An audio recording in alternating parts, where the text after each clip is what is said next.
Boom! Blessings and much love to everybody at Anointed Life Mindset Mentors. This is the remix of Walking in the Spirit and Flesh. Right? If you have actually been confused about what it means to walk in the Spirit and what it means to walk in the flesh, this is definitely the event and the life for you.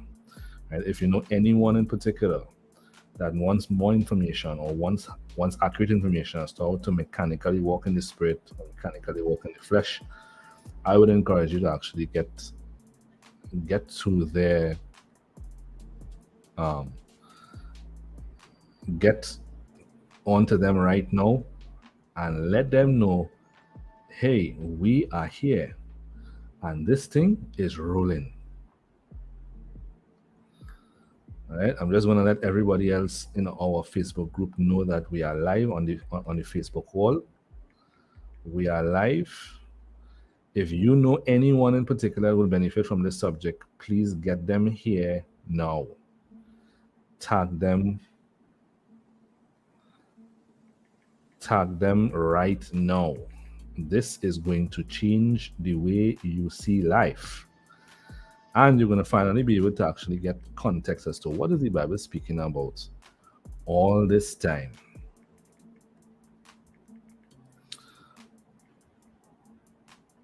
All right, go get them now.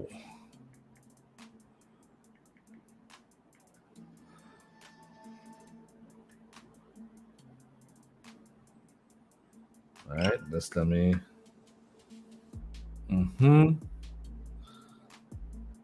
All right, we're starting in just 2 minutes. Starting in 1 minute. All right, if you're listening to this in the recording, you can scroll to the 5th minute, where we're starting on the 5th minute.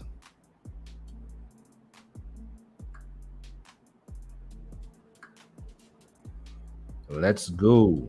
Let's go. Let's go. Let's go. All right, for those of you now joining in, we are starting in the next 30 seconds. If you know anyone in particular that will benefit from this particular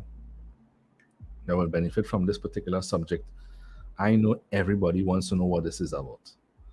All right, so I know you should actually let them know that you know a group or you know a place where this could actually this happening right now. Get them know. Let them know.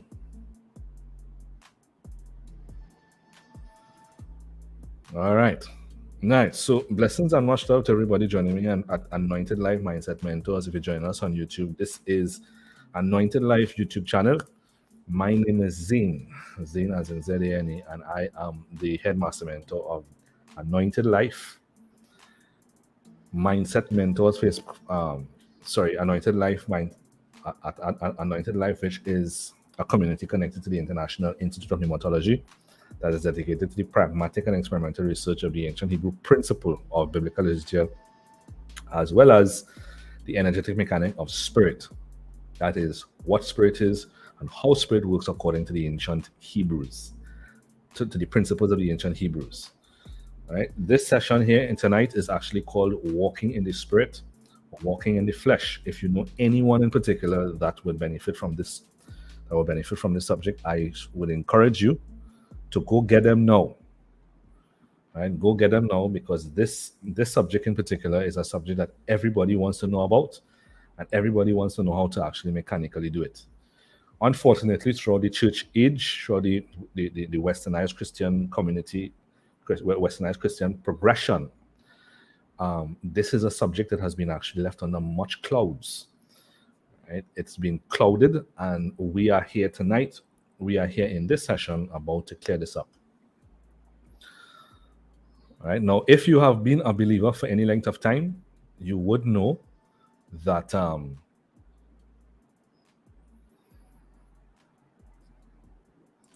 if you're a believer for any length of time, you would know that walking in the Spirit and walking in the flesh is the priority of the New Testament. All right. When Jesus left, the disciples were functioning. Up came Paul. Paul starts his movement to the Gentiles, and voila, he's actually preaching to the Gentiles, and he's basically telling them what the other disciples are telling to the circle of the circumcised Jews who are actually under the law. Paul actually begins to translate that information to the Gentiles. He began to tell them in simple words how to walk this out. All right. Whereas in the Old Testament, for the circumcised Jews, this is actually being spoken about from the perspective of walking in the name. For Paul in particular, he refers to it as old man, new man. And so one of the assertions that Paul makes is to walk in the Spirit. If you're already living in the Spirit, then walk in the Spirit. And what that means basically is what we are about to unpack here tonight. In this session in particular, what we're going to do is bring into context what walking in this, what basically, how does Paul see this? Another factor in particular that actually contributes to the confusion of walking in the Spirit in our Westernized Christian community is the simple fact that everybody actually imposes and introduces the Greek definition of how a man is structured, and that is body, soul, and spirit. They've actually put it into three parts. Now, even though this is actually mentioned in the scriptures, it's not mentioned in the same capacity that the Greeks define body, soul, and spirit. All of Paul's references in particular actually allude to the Garden of Eden, because naturally, as somebody who is circumcised, they have to memorize Torah, memorize prophets, and he was actually schooled under one of the best teachers of his era, of his time. Therefore, we know that Paul didn't actually have the Roman interpretation. He didn't even begin to preach this at that in Rome until he actually encountered his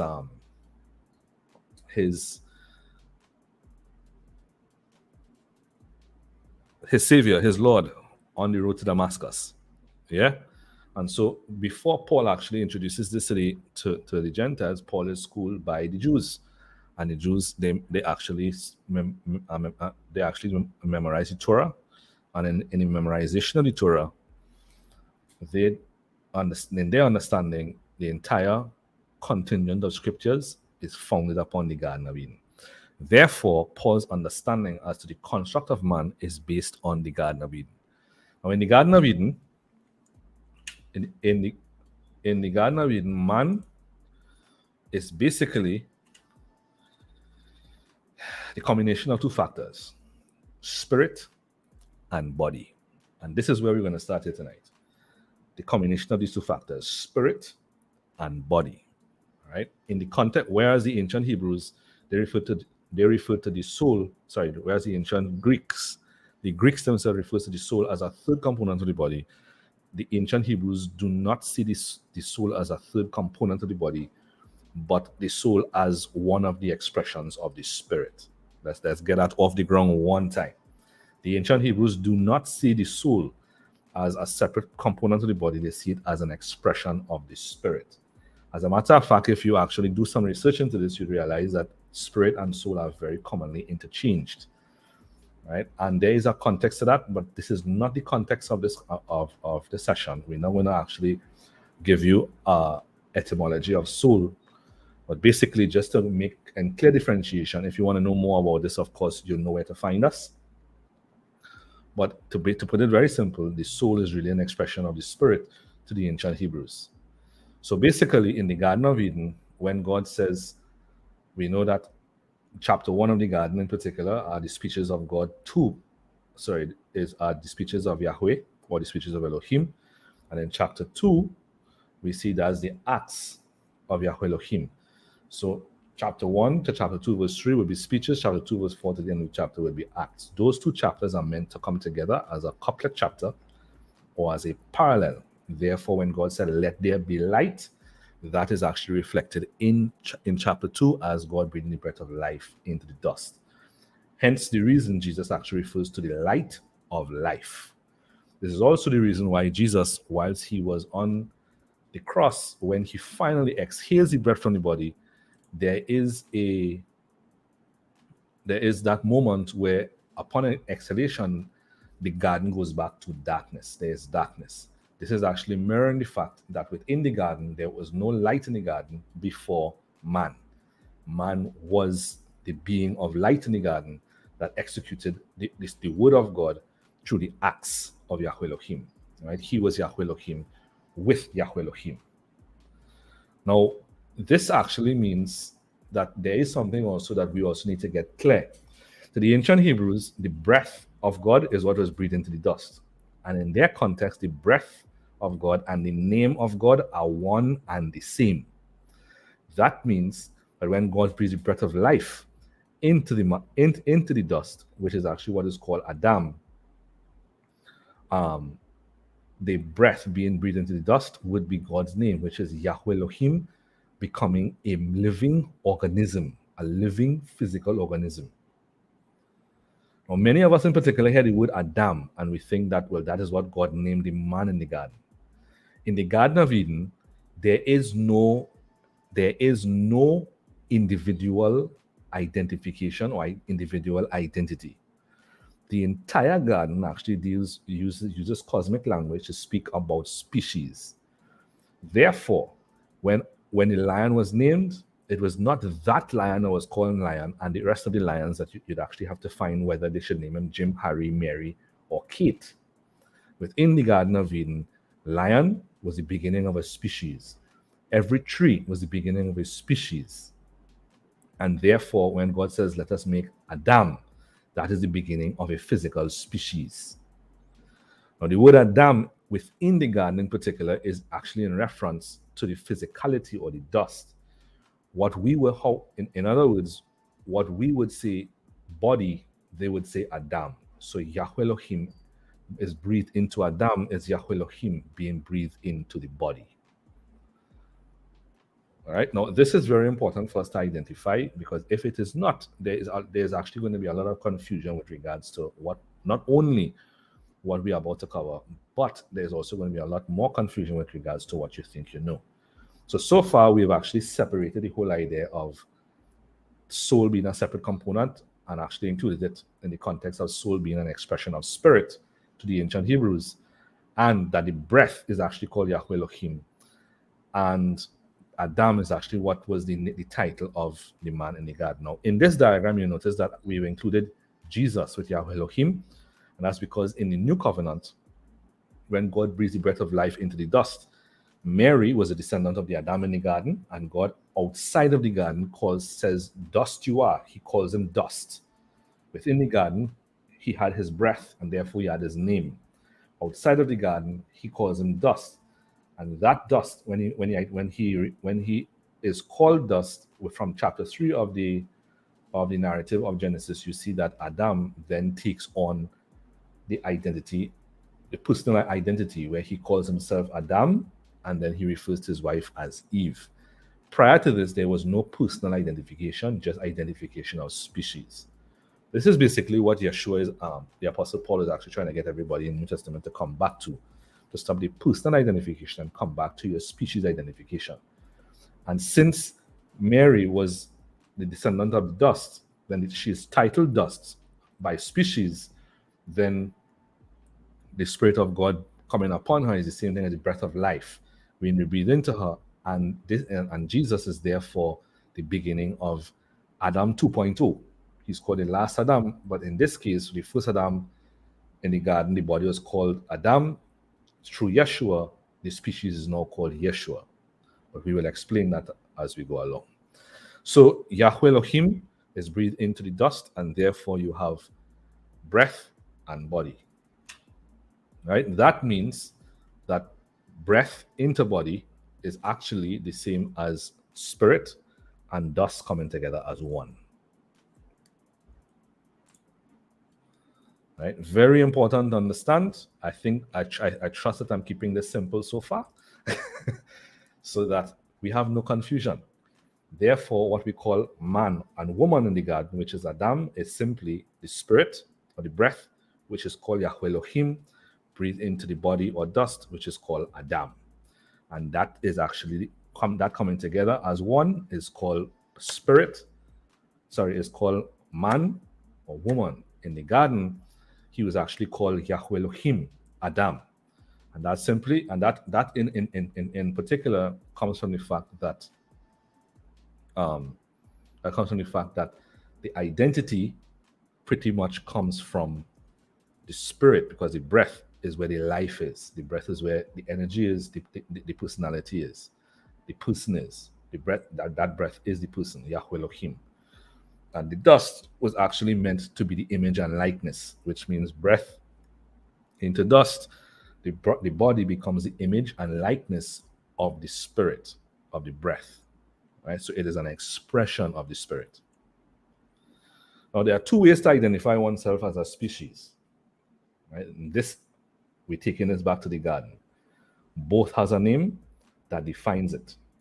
The name that is given to the spirit, which is the breath, the name that is given to the dust, define them. They come with definition. And whichever you identify with, you are defining yourself with. Right? That means, what I'm saying is that if you identify with spirit, then your body becomes the image and likeness of Yahweh Elohim, because that is what it is meant for, image and likeness. If you identify with the dust, then if you identify with the spirit, then you're identifying with the Yahweh Elohim. This is who the person of Christ is in the New Testament. That means that what the name Yahweh Elohim means becomes your principle of living. That becomes your law of life, which means that you are actually taking on the name that determines that you think self-existently, eternal. You think from a position of authority and power, because the name Yahweh Elohim means self-existent, eternal, authority, and power. The name defines everything about you. This name in particular defines you as an entity. It defines it functions to you as a title, just like judge, one appellation, just like judge, attorney, policeman. That name is your title. That name is also your function. It determines your logic, the way you think, your mindset. Right? It also determines your nature, the nature of how that breath works. It defines, when I say nature, it defines the physics of the energy of the breath. That means that just like gravity is defined as a force that is drawn, that draws things towards a physical mass, in the same way, the name defines the law of the physics of the nature of your spirit. All right, the physics of your spirit. It also defines you as a species. It separates you as a species. It defines your essence. That is your light signature, the light of life. So that essence is light, and separates your light signature as unique in all of creation. And the name also defines the realm that you live in, because that breath is also in and of itself a realm. We will not get into all of these things here, but I'm just pointing it out so that you will actually have an idea as to what you're looking at. Right? And that name defines the realm that the imagination functions in, which is what we call heaven. Or you can identify with the dust, which is the physical body. Now, the purpose of the physical body is the image and likeness of the spirit. That is what its purpose is.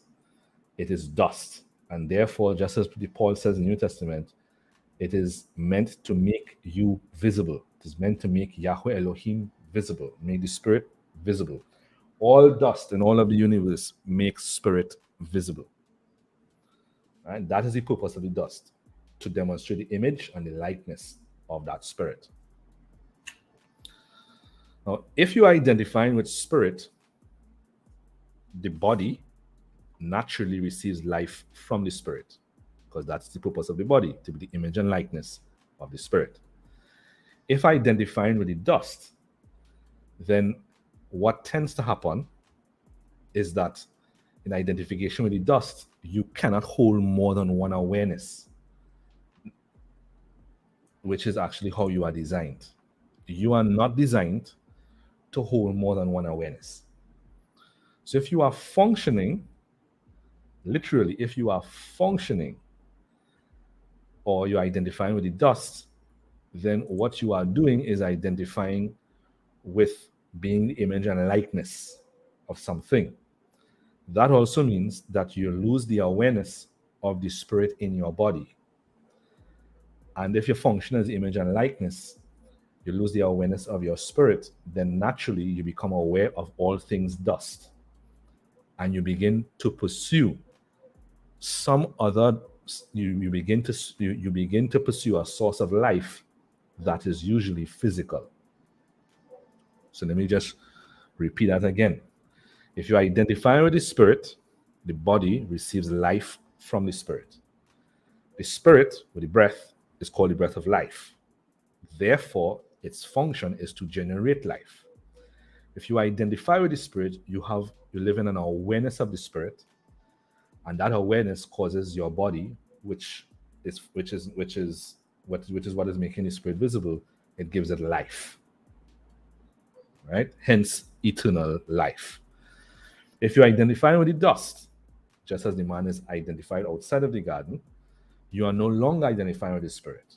Your awareness of the body, naturally, because you can hold no more than one awareness at the same time, it causes you to lose an awareness of your own spirit.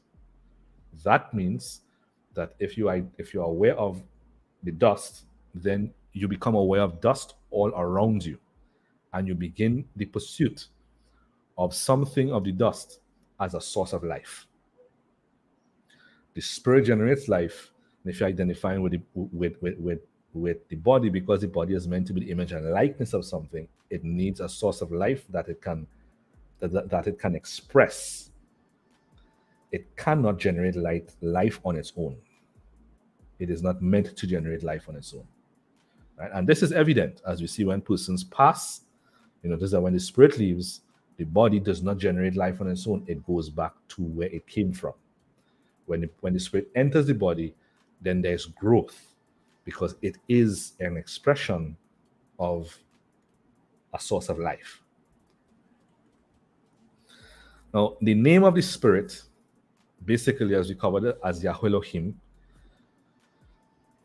is the name of the Yahweh Elohim is the name of the spirit. Now, once you identify with the spirit, the name of the spirit becomes your life principle, which means with everything you compare it to your name. Am I thinking self-existently? Am I thinking eternally? Am I thinking authoritatively? Am I thinking powerfully? Now, the thing is, according to scripture, if you are identifying with the spirit, then you begin to use the spirit as your lens. That means if you are aware of your spirit, your awareness, you can't hold more than one awareness at the same time. Your awareness of the spirit causes you to become aware of spirit in all things. It's like a lens that you put on. And if you become aware of the spirit, then to function from the spirit, the name of God, the name of the spirit defines the principles from which you function, so that you can actually generate or activate the vitality of the spirit.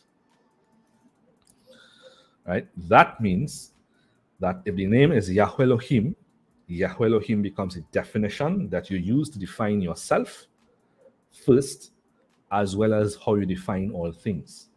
And if the name means self-existent and eternal, authority and power, then every aspect of your life you will actually begin to define by the spirit, which is by the name, by the definition of the name. That means that when it comes to wealth, you will begin to define wealth as, is my wealth self-existent? Is it eternal?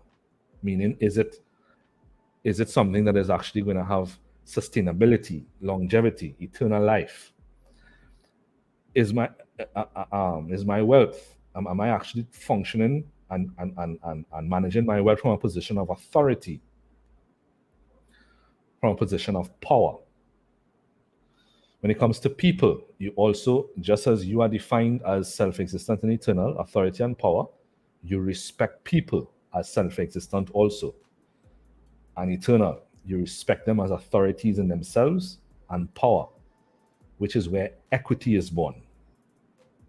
Two authorities functioning together can only function by mutual agreement. You also use the name to define all creation. So you identify that creation is all self-existent.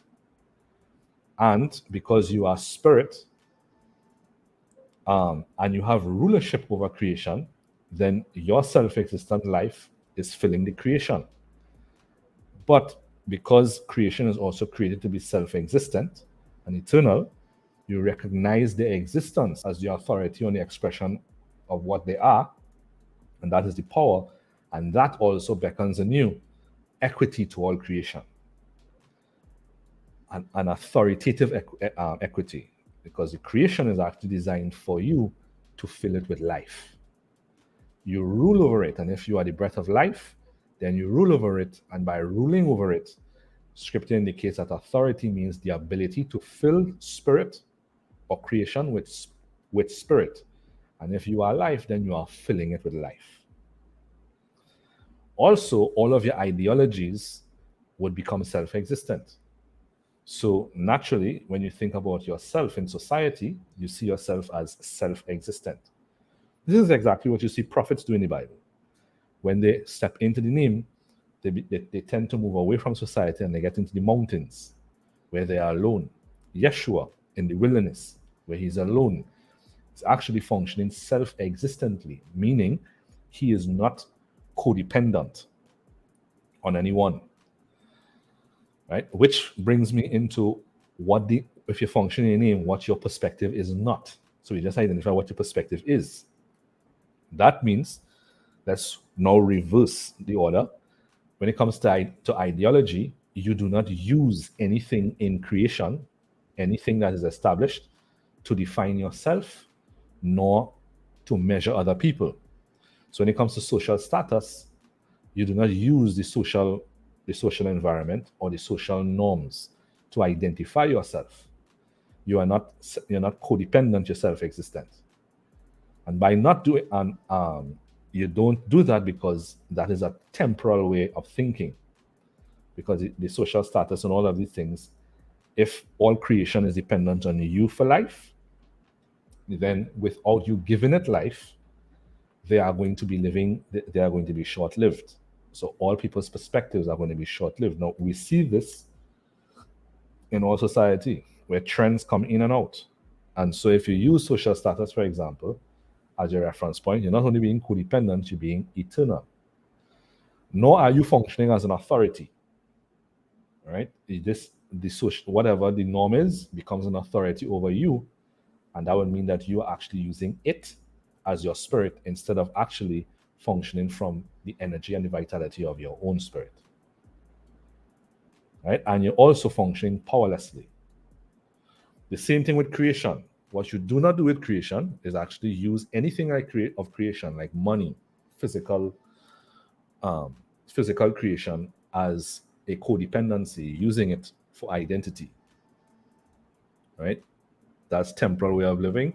That's living like a victim, where you're depending on that to give you thoughts about yourself, and also functioning powerlessly. It also means that you do not use people to do the same. You're not codependent on other person's perspectives, not using them for your sense of identity, for their personal for your personal validation or sense of personal value. That you are actually not functioning like a victim and powerlessly, not living temporally, because opinions change. Therefore, validation by them is temporal. And wealth, it also means that you do not build a business that you're dependent on, the business, the wealth that you're generating must be self-existing. You do not live codependently using money to define yourself, which of course is going to be temporal because it will be exhausted, and not living like a victim or powerlessly. So naturally, if you identify with the spirit, what the name of the spirit is and the definition of that name becomes your principle of life, your principle of function. And that principle is used to define every area of your life. These are the four categories that we've encompassed all areas of life in. Is this making sense?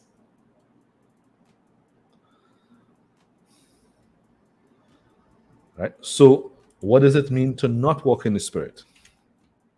This is where we come into.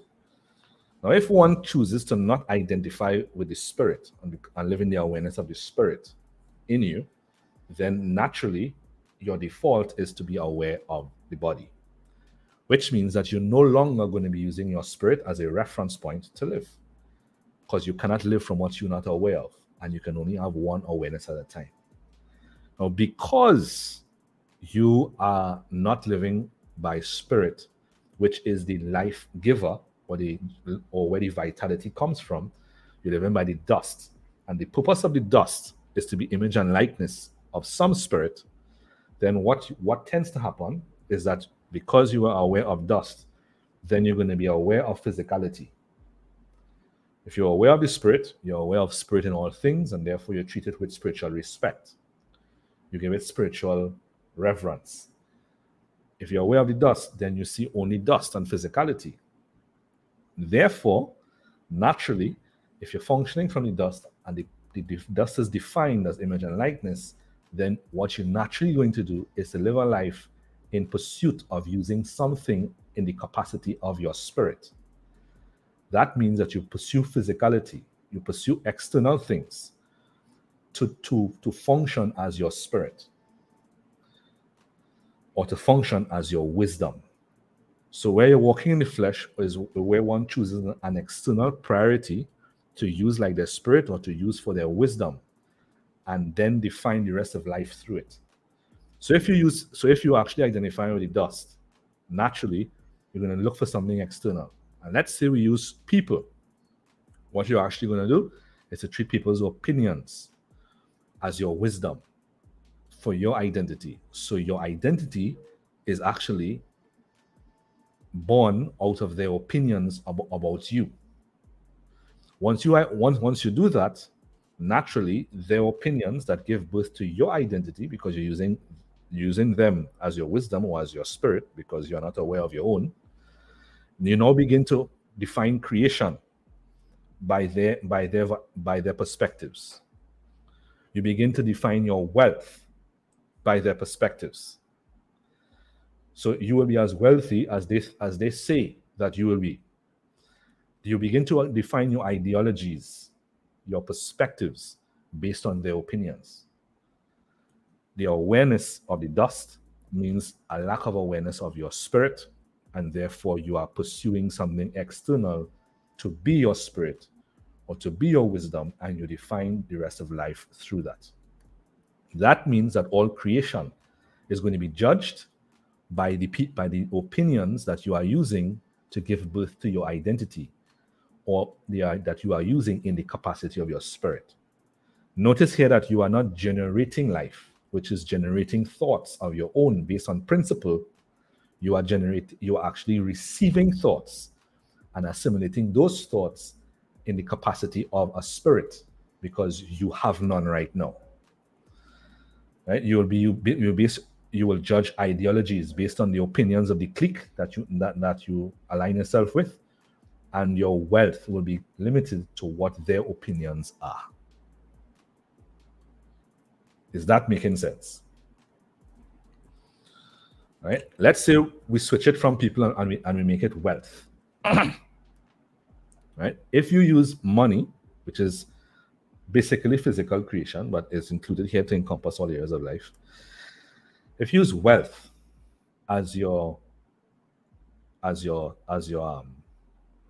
wisdom, which means basically you are not functioning from the principle of your own spirit. So you identify wealth most likely because somebody said that, or that's the social norm. Wealth is what makes you a man or makes you a woman or makes you socially approved or accepted. Then you use wealth to define your identity. That means when you have wealth, you have spirit. Naturally, once you do that, you define yourself by wealth. So when you have wealth, you feel strong, you feel confident. When you don't have wealth, if wealth is what you have chosen as your wisdom or as your external priority in life, because your priority here is basically what you think you lack to be someone, and that is what you're using as your spirit. So if wealth is that, when you have it, you become arrogant, you become proud. You begin to measure creation by wealth. Is the creation making you look more wealthy? Then it is good. The creation doesn't make you look good in the concept of wealth, then it's garbage. You measure people by the wealth. Are they wealthy or as wealthy as you or greater? Then you reverence them. They don't have wealth, they're garbage. They're worthless. Ideologies are also defined by wealth, which means your integrity, understanding of integrity is going to be defined by your wealth. And the understanding of equity is going to be defined by your wealth. That means that your definitions are going to be biased, all biased to what you have chosen to define yourself with, which is wealth. Let's say we switch it to creation. So creation could be house, could be car, or for the Adam in the garden, it was a tree. Right? He sees the tree, he uses the tree for identity. You have a house, or if you use possessions, then hey, you dress yourself up with possessions. So if it's cars, you get many cars, you dress yourself with it. If it's house, you want houses, so you can, or you want this grand house, so you can dress yourself up with it. And naturally, anybody who is wealthy to you now is someone who has a house. Your ideologies are going to be based on whether people have physical possessions. It's all going to be biased to which item of creation that you have chosen to define these things by and to judge them. And of course, anybody who doesn't have a house, you see as idle. Just like Pharaoh in Exodus. Ye are idle. Because you are using that item of creation to define all things in life. Now, the funny thing about this, and this is not funny, but it is in contrast to walking in the spirit, is that you define these things, you use these things to define things as long as you have it. So if people actually speak good about you, you're going to use their perspective about you to define everything. If you have wealth, you're going to use that to define and judge everything. If you use some item of creation, whichever item of creation you're using, you're going to use to define everything and to judge everything. The thing about this is that if you lose what you're using as your reference point to define life, or to define you and to define life, because that is being used as your spirit, if people have bad convictions about you, you fall into depression and mere suicidal. Why? Because you have lost your spirit.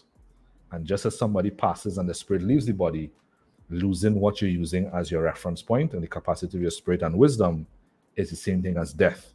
And so you fall into an expression of death. Right? If you're using wealth, it's the same thing. When persons lose the money, if they're using that, then they fall into depression. Could also be suicidal. If they're using creation, once they lose it, then they do not see themselves as valuable.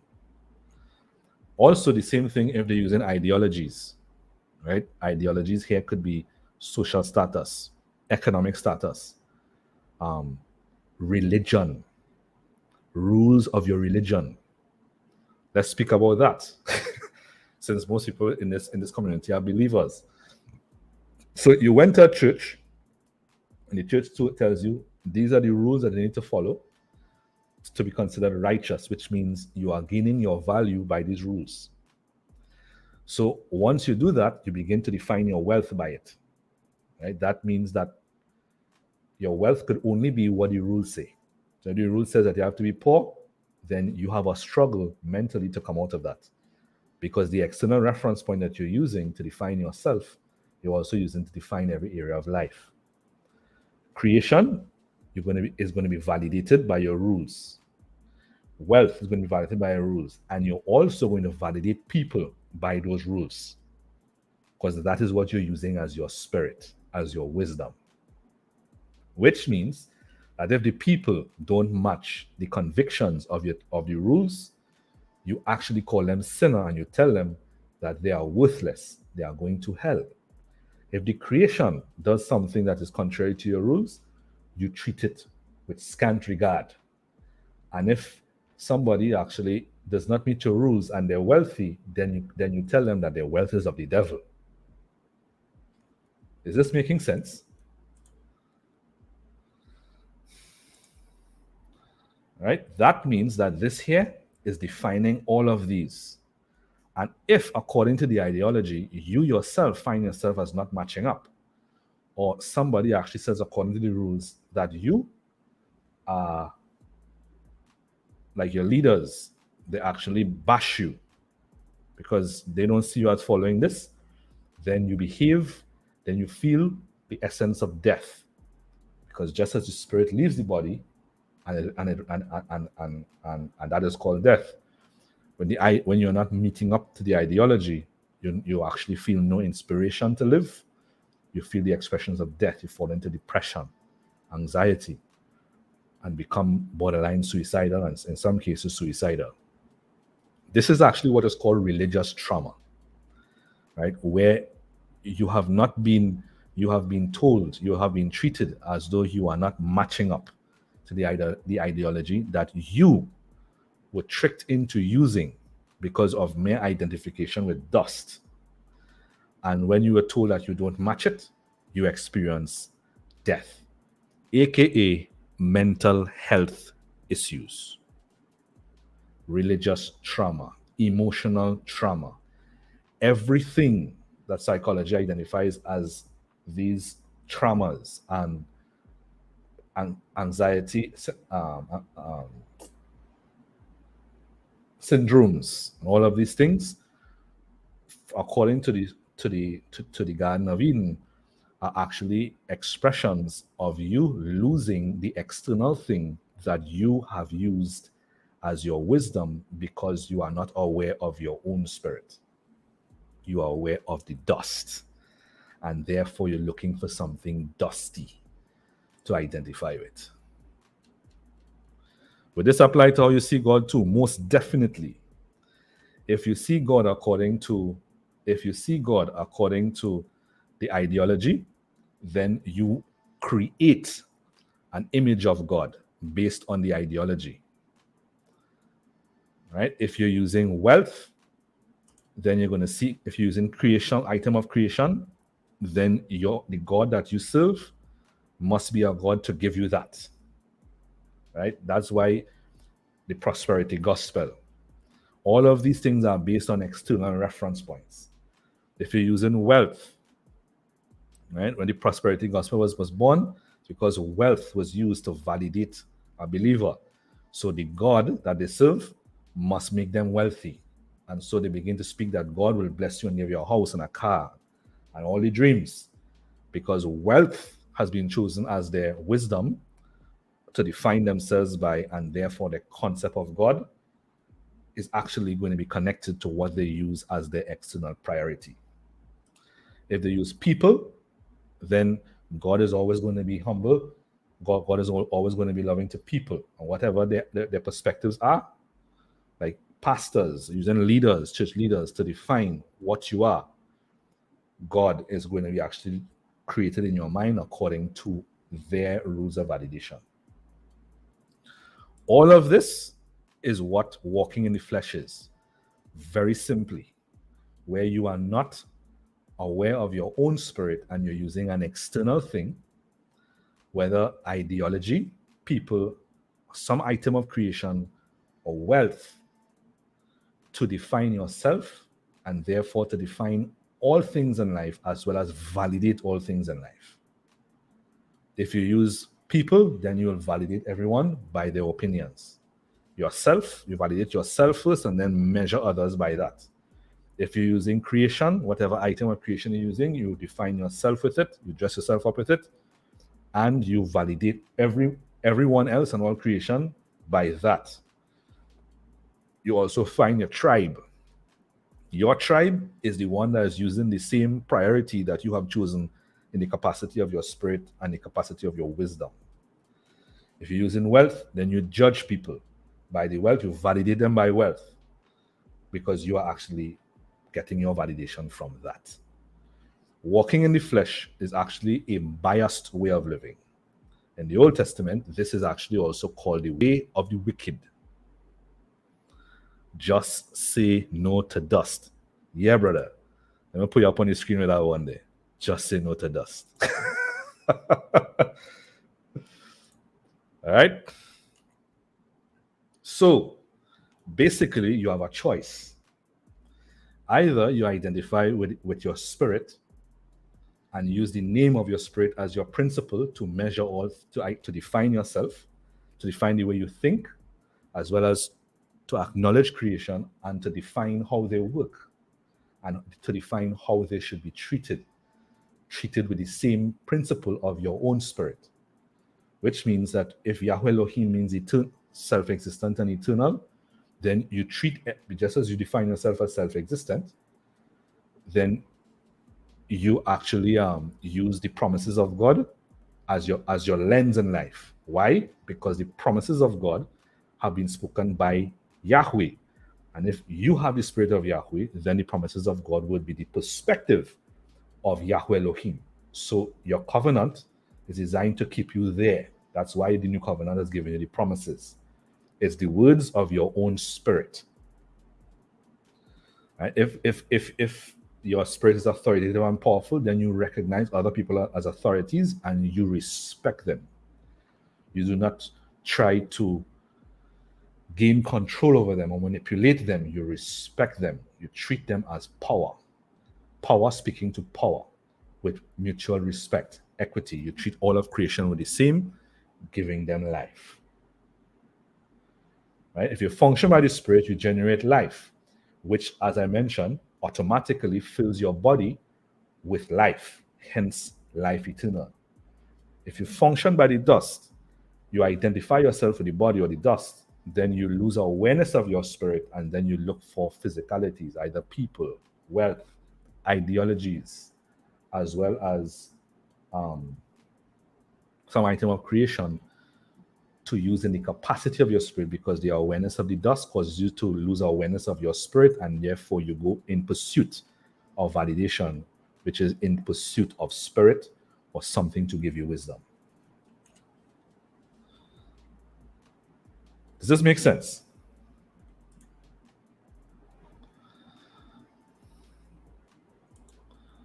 In conclusion, this is nice and short and sweet. If you identify with the body, you lose awareness of the spirit in you, which means you lose awareness of Yahweh Elohim, of the Holy Spirit. You then have to find spirit. In doing that, you begin to suffer when you have what you use externally as as a substitute spirit. When you have it, you become inspired. You become arrogant. You can become condescending. And you can treat people as though they are not on your level. Have you ever heard that? You're not on my level. That's because of walking in the dust, walking in the flesh. If they lose it, then they fall into negative mental health, which is poor mental health, emotional trauma. If you were using religion or church rules, then you call that religious trauma. If you begin to suffer from depression, anxiety, fear, right? You lose your spirit, your external substitute spirit. You suffer from depression. If sometimes when it is threatened, that is where you suffer from anxiety. It's like somebody is using their job for identity. When your job is threatened, they get anxious, right? They panic. Once they lose it, they fall into sadness. They begin to feel lonely because whatever they're using is what is actually also keeping them company, giving them a sense of belonging. And they could sink to suicidal thoughts because losing external priority, your substitute spirit, is the same as losing your actual spirit. Just mentally, you have felt as though you have lost your spirit, and naturally, it will follow with physical death. Also, because living on a daily basis by the dust that does not have the capacity to generate life, using external reference points is also using it as a source of life, which is a source of wisdom, using it as a source of validation. And because creation does not have the capacity to give you the life that your own spirit has, it has small amounts of life in it. Your body begins to function, suffer from sicknesses.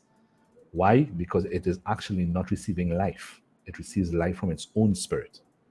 So you have to walk in the spirit for your body to receive life. If you're using external priorities, you're going to suffer from sicknesses, diseases, infirmities, and eventually death.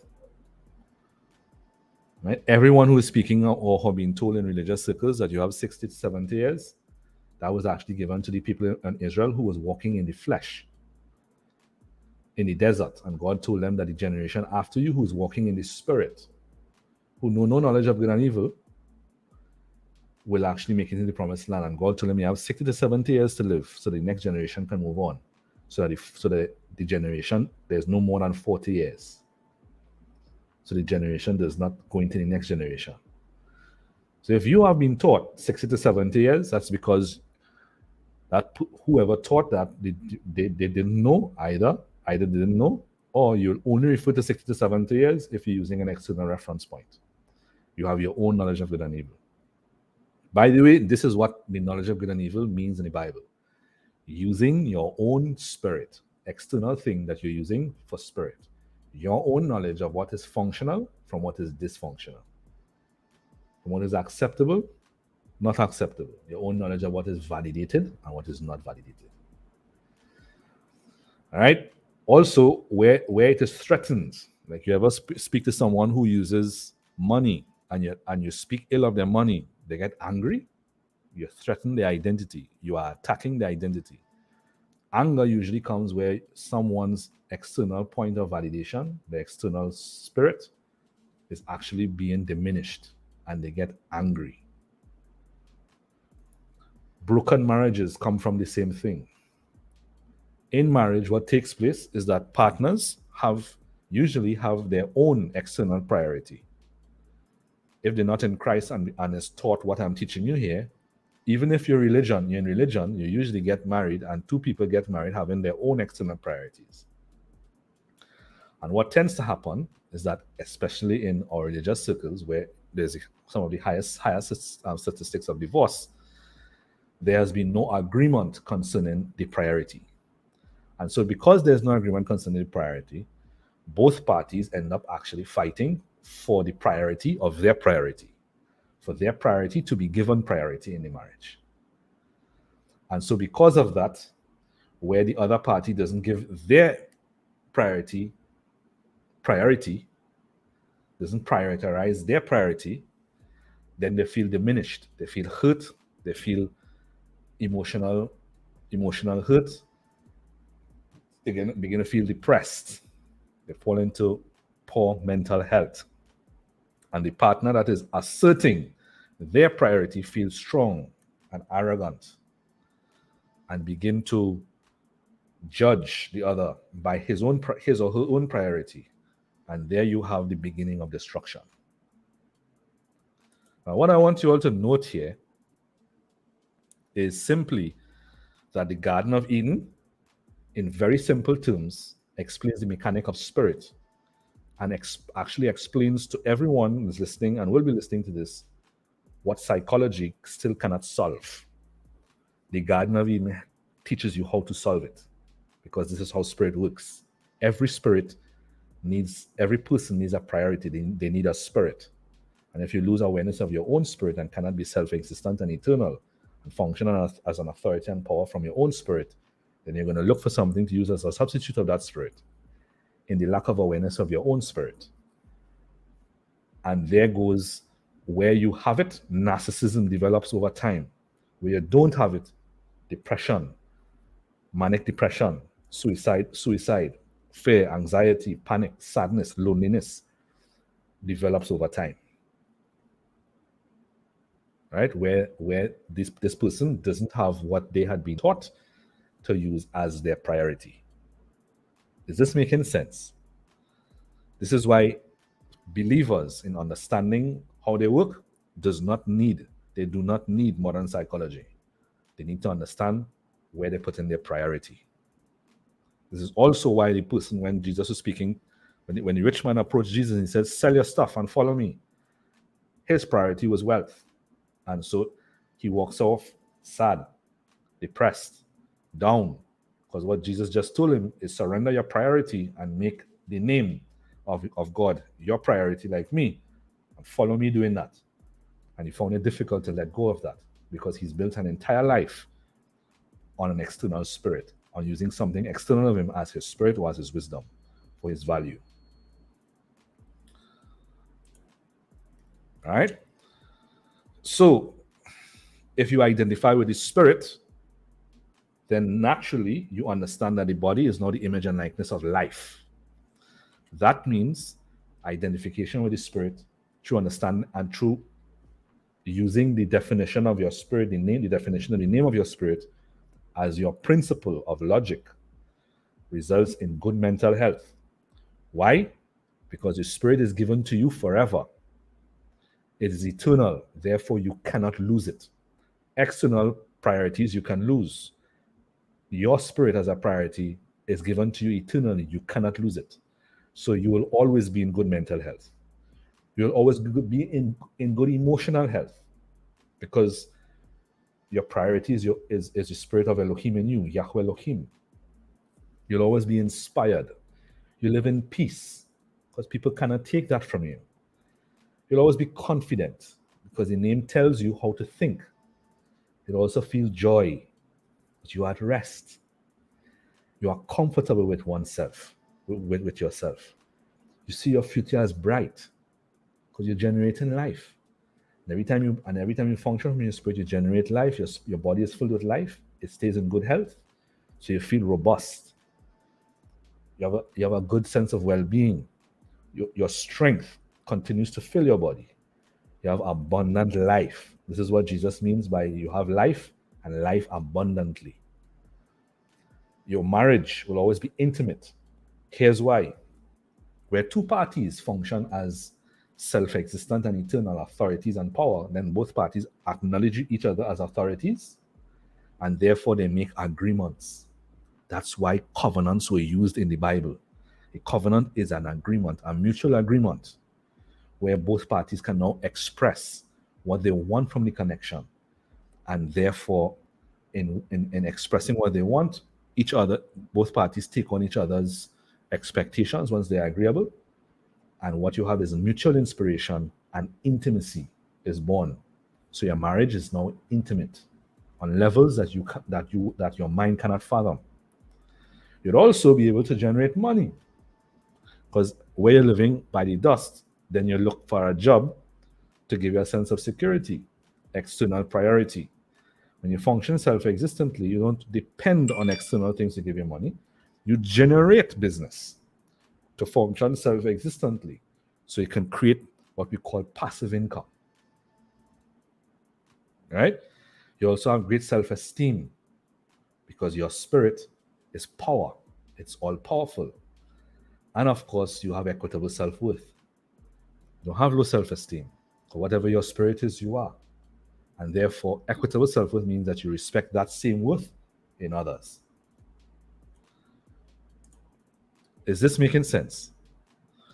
It says, and our spirit is the source of all things anyway, so we're not losing anything by letting it go. So much peace on that. You're not losing anything. Right, you're not losing anything by letting go the external priorities, that is, yes? Right? So this is basically what it means to walk in the spirit and walk in the flesh in very simple terms. Does this make sense to everybody? I'm seeing 7 to 8 people on the live. I'd like to see your responses. If you've been wanting to understand what the Bible is about with regards to walking in the spirit and walking in the flesh, this is it right here. Simply become aware of the spirit in you, which is why being saved means that you confess with your mouth the Lord Yeshua, Christ in you.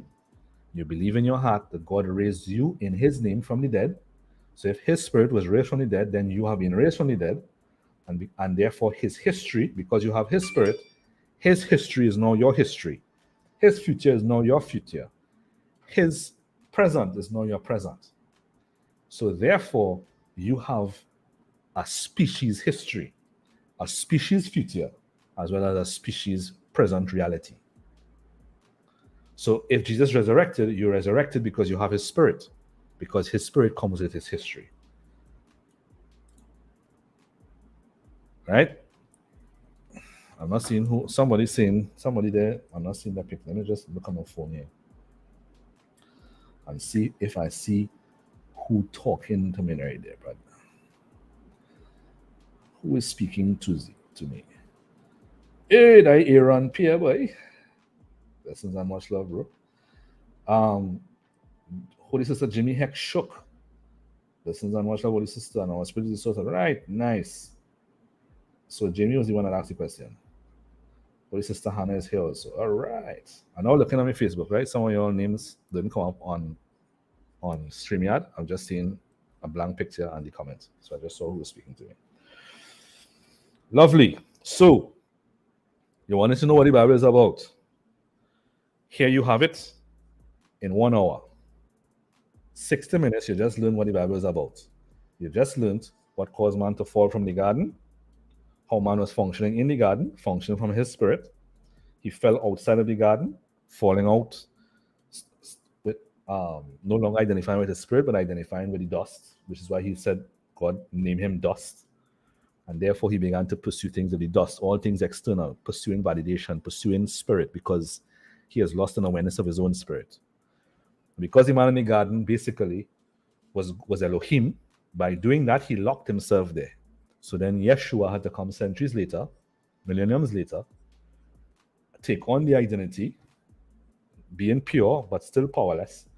He nails the identity back to the tree that they took the external identity from, and then exhales that spirit from the body. And then 2,000 years ago died the old man.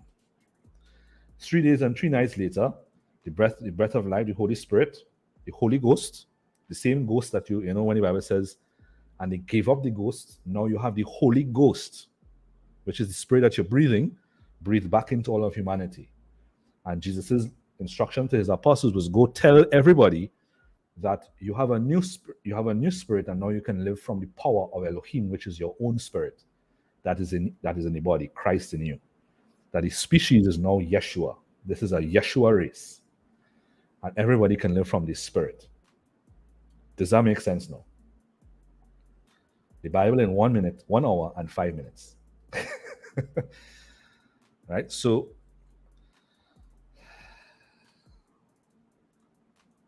if that makes sense, type sense. So, basically, all of what I'm speaking about here is what your new covenant is about. Your new covenant is actually designed to give you a covenantal identity, which is the identity of the spirit of Yeshua in you. Because you have Yeshua's spirit, you have to identify with Christ Yeshua. You are a Christ Yeshua. It gives you the promises of God as a covenantal perspective, because the promises of God are spoken from Yahweh Elohim. Yahweh Elohim is your spirit, which is Yeshua, Christ Yeshua. And therefore, that's the thoughts and words of your kind, of your species. Just like a lion roars, just like the words of a lion is roaring, The words of Yahweh, Yahweh Elohim, the words of your spirit, is God's promises. So that's why the covenant holds you responsible to only God's promises, speaking the words of your kind, speaking the words of your species. And of course, your covenant also comes with an anointing, which gives you the responsibility to get rid of all darkness because you have been made the light of life. All right. Now, here at Anointed Life, this is basically what we do. This is basically what everything, all our programs are surrounding, helping you transition from walking in the flesh and the coming into the understanding of the gospel message, which is basically walking in the spirit, becoming aware of the spirit and living from the nature of your own spirit, and stop trying to hijack creation to live and use them as your spirit and as your wisdom. So at Anointed Life, basically, we do all of this through discipleship. Now, once you understand what I just said, then you'll understand the necessity for discipleship. Why Jesus says, go and disciple the nations. Baptize them in the name means, to baptize means to submerge in water, but it also means to change one's name. So baptize them in the name, meaning awaken them to the name of their spirit, who the spirit is in them, and disciple them to learn how to walk from the spirit to creation and stop using creation to give them identity and to give them perspective. Does that make sense? Type sense. Right? If you're hearing this for the first time and it sparks something in you, type spark. And see who gets it. Because if you get this, it changes your life. You want to learn how to walk in power? I just explained it to you. You want to know how to walk in the prosperity of your spirit, Abraham's blessings? I just explained it to you. What you do need now is discipleship. All right? So this is what we do at Anointed Life. And so here at Anointed Life, or in the International Institute of Pneumatology, we have divided life into 12 areas. And so what we do now is that we now offer discipleship in these 12 areas, helping you change your perspective of external priorities, because each and every one of you, if you've never heard this before, you've not been discipled through the name, in the name, which is why Jesus disciples in the name, check John 17. And he tells them to go and disciple the nations in the name. He did not say, go and disciple as a Pentecostal, as an Anglican, as a Catholic, as a Baptist, as a full gospel, as a Seventh-day Adventist, as a Jehovah's Witness, and the long list, as a Mormon, and all of these things. He said disciple in the name, which is bringing back to the name of the spirit that Yeshua breathed into all of humanity. So at the International Institute of Pneumatology, we now have more than 40,000 hours of pragmatic and experimental research where we have dedicated the principle of the name to these 12 areas. And I've actually been able to establish mental frameworks. And once you understand, then we help you make the mental transition from using these external priorities that you have built all of your life on, which is why you are struggling and have all of these negative things that you're experiencing, and you're not living bright on a daily basis, nor are you actually able to manifest the supernatural power that is natural to you. It is not something that God gives you because you please Him. Yeshua breathes it into you. Therefore, it is natural to you. It is given to you to use at your discretion, because this is who you are. Yahweh Elohim, Yeshua. The species of Yahweh Elohim, Yeshua. Priest of Christ, Yeshua. So in these 12 areas, what we do is help you identify the present external priorities, because most of you listening to this have been living your life according to what you were taught, whether it be by religion, by parents, by family, by society, by movies. You've been taught that, and you've patterned a life based on these external priorities, and you're living on a daily basis just pursuing it. You are not really living. You are pursuing life. And because of that, you say on a daily basis, when I get there, I will enjoy this. So you're not living for now, you're living in the future. And the future is never coming because you're constantly pursuing something. And King Solomon spent his life conducting experiments with kingly wealth to demonstrate that you can pursue this and there is no fulfillment in it. And his conclusion at the end of the experiment was, man need Elohim. At the end of it, this is all vexation, travail, and vexation of spirit. This is what he called vanity.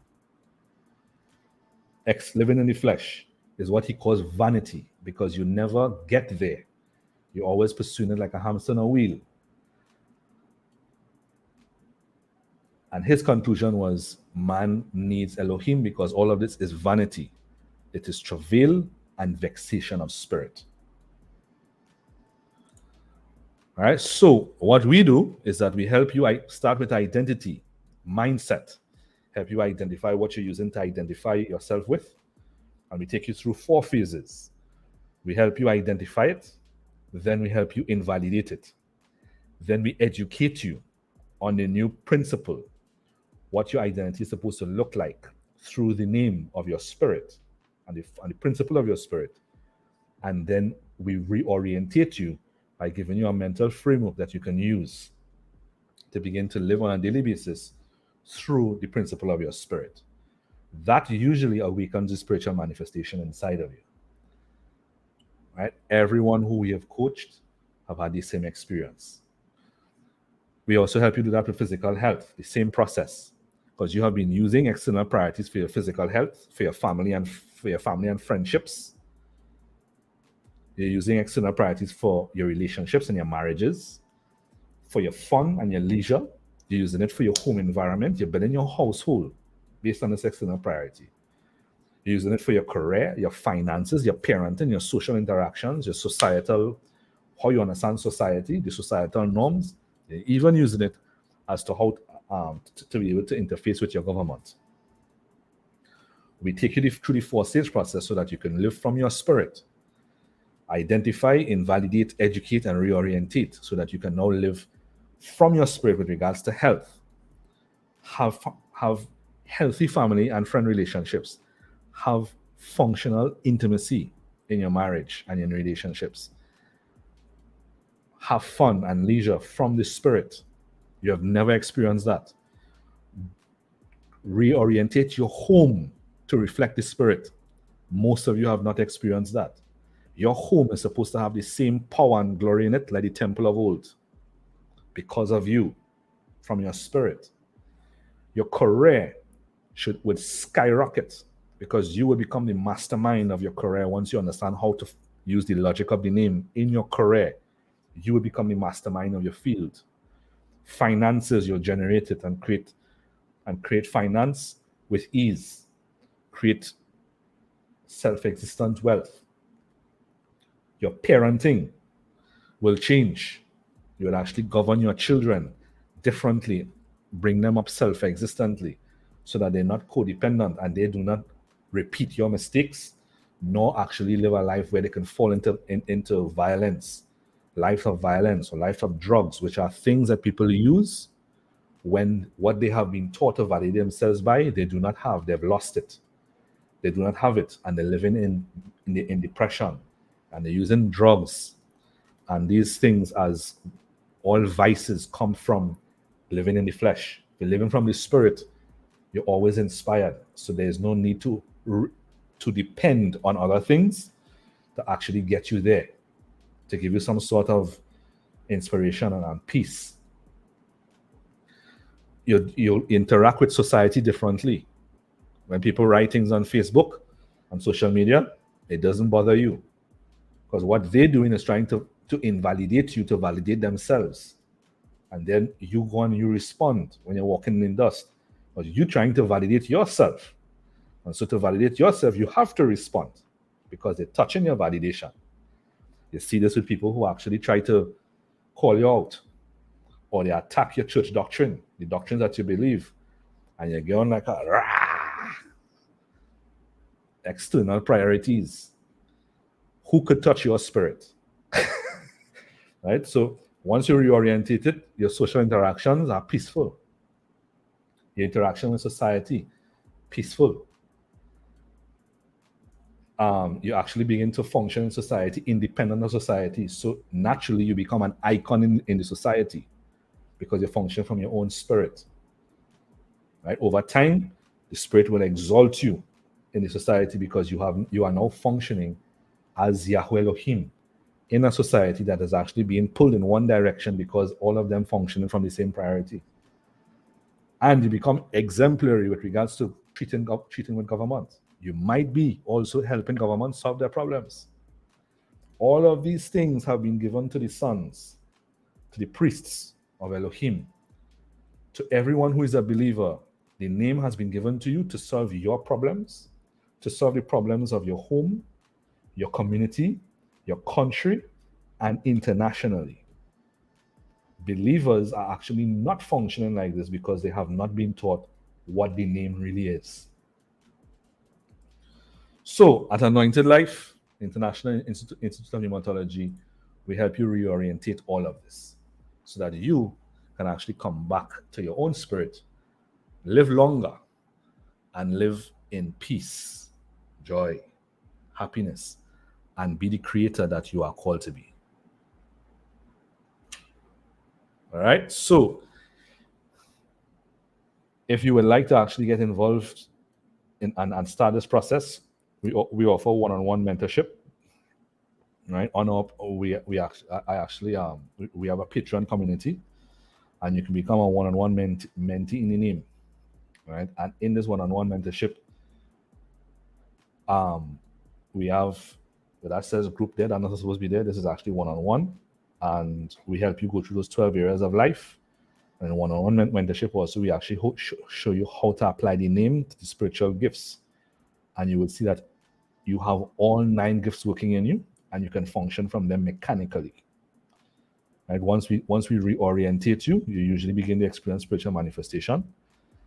And with one-on-one mentorship, if you have the opportunity to become a master mentor at the institute with an 18-month investment, which is where I personally train you one-on-one for 18 months through reorienting all areas of life as well as functioning from the spiritual gifts mechanically.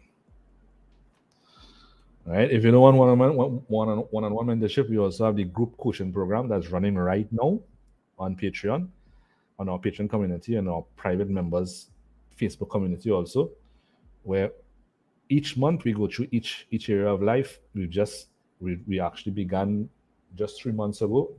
Person can join at any time because all of the content is there. This is a 12-month investment, so you start where we are right now and you continue, and because this is actually a yearly cycle. So wherever you come in, you start, and then you go straight until the cycle starts again, so you can cover what has already passed. And at the end of the 12-month cycle, you become a life coach certified under the International Institute of Pneumatology, because no coaching program on the planet understands what we just explained here, and therefore your understanding of this helps you change lives. No psychology necessary, just understanding how your spirit works, right, through the name. Right? So you can become a disciple in the name on our Patreon program, and with that you have a lot of benefits that come with that. You have 2 life-changing podcasts. One is called Rebooting Biblical Perspective, which is where we actually help you reorientate or approach the New Testament. We're in the Gospel of John right now, where we help you approach the New Testament through the lens of the garden and the name, so you can understand what you're reading, right? And of course, with all of that, you have other benefits that we will actually mention later. But basically, this coaching program is designed to actually help you disciple the nations, right? If you're serious about discipling the nations, this group coaching program is for you. With These two podcasts, Rebooted Biblical Perspective and Anointed Life Mentorship Podcast. Anointed Life, while the Rebooted Biblical Perspective is helping you revisit the Bible through the lens of the garden, through the lens of the logic, the ancient Hebrew logic of the name that Rabbi Yeshua had. Anointed Life Mentorship is where we take that and we show you how to apply it to different areas of life, social issues, personal issues, and so on. Right? You can also become a spiritual goal member, where instead of just the group coaching, if you don't want to be coached, you can actually become a spiritual goal member where we actually going to be starting spiritual master classes on a monthly basis, right? Master classes on each of the spiritual gifts and an environment where you can ask questions, right? On the spiritual mastery for spiritual goal membership, you'll have these two podcasts, the same two podcasts, Rebooted Biblical Perspective and Anointed Life Mentorship, and benefit from a supernatural book club where we read books. Right now, we are reading a book called Adventist in God by John G. Lake, and what we do is identify how John G. Lake did what he did through the New Covenant, that we have been able to clearly identify, and show you how to do it, and actually give you the assignment of going and doing it. Right. So far, we have had a few people in the supernatural book club that's been able to apply it and see results. So we pretty much decoding the spiritual here because of the understanding of the principle of the Spirit. Right? We also have a Bible study mentorship that you can benefit from, where we actually started the Gospel of John and I mentor you on how to read the Bible through the lens of the Hebrews and through the principle of the name. Right? That, of course, will be a 12-month investment for your own growth, as well as all of the content that you encounter there. You are free to use it to start your own groups and use whether it be church groups, local groups, etc., etc. Right? You can also become a Shining Star member. So it's just the same link at the bottom. You can actually go check them out. A Shining Star membership, where you're not going to be benefiting from both podcasts. You benefit from one podcast as a Shining Star member, which is the Anointed Life Mentorship Podcast. You benefit from Bible Study Mentorship, Supernatural Book Club, and at the end, you are actually at the end of the 12 months receive a certificate of participation, as you would have actually by then understood competently how you approach the scriptures, how to read the scriptures, how to understand the scriptures through the lens of the authors, through their way of interpreting, which are 4 levels of interpretation that are not taught. We mentor you in that area. And of course, you would have had a lot of experience with regards to doing the things that these guys have done in these books. All right. If you just want to read, then you become an Informed Bronze member, where we actually provide you with insightful articles, digital downloads, and ebooks from time to time.